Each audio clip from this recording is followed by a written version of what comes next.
정부가 북한 종업원들의 집단 탈북 사실을 국내 입국 하루 만에 공개한 점은 이례적입니다.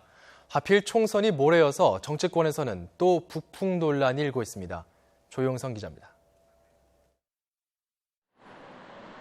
정부는 지난 8일 탈북한 북한 식당 종업원의 국내 도착 사실을 신속히 공개했습니다.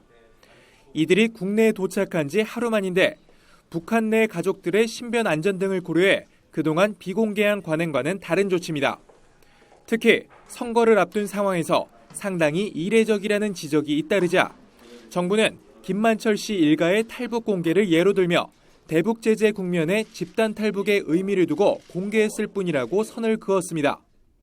대북 제재 국면이 지속되는 상황에서 이런 이례적인 상황이 벌어졌기 때문에 발표를 했다. 그렇게만 말씀드리고 신변 안전이니 이런 것들도 다 종합적으로 고려를 한 결과다라고만 말씀드리겠습니다. 하지만 야권의 시선은 곱지 않습니다. 더불어민주당은 최근 종업원 집단 탈북 발표가 총선을 앞둔 청와대의 선거 개입이라는 의혹을 강하게 제기했습니다.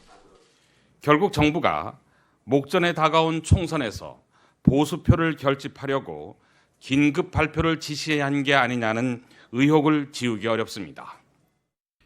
반면 중도층을 의식한 국민의당은 북한 변수는 더 이상 표심을 움직이기 어렵다며 더민주와 미묘한 시각 차이를 드러냈습니다. 국민의당은 튼튼한 안보의 토대 위에 남북 간의 교류 협력을 통한 한반도의 평화를 위해 끊임없이 노력할 것입니다. 새누리당은 북한에 끌려다니는 야당이 안보 위기를 가져오지 않을지 우려된다고 반박했습니다. 안보에 둔감하고 민생에 무책임한 운동권 정당이 대한민국 국회를 장악해서는 안 됩니다. 하지만 전문가들은 북한발 안보 이슈, 이른바 북풍이 예전만큼 파문이 크지 않을 것이라면서 영향이 제한적일 것으로 내다봤습니다. 여야는 총선을 앞두고 잇따른 탈북 소식이 표심에 어떤 영향을 줄지 촉각을 곤두세우고 있습니다. YTN 조용성입니다.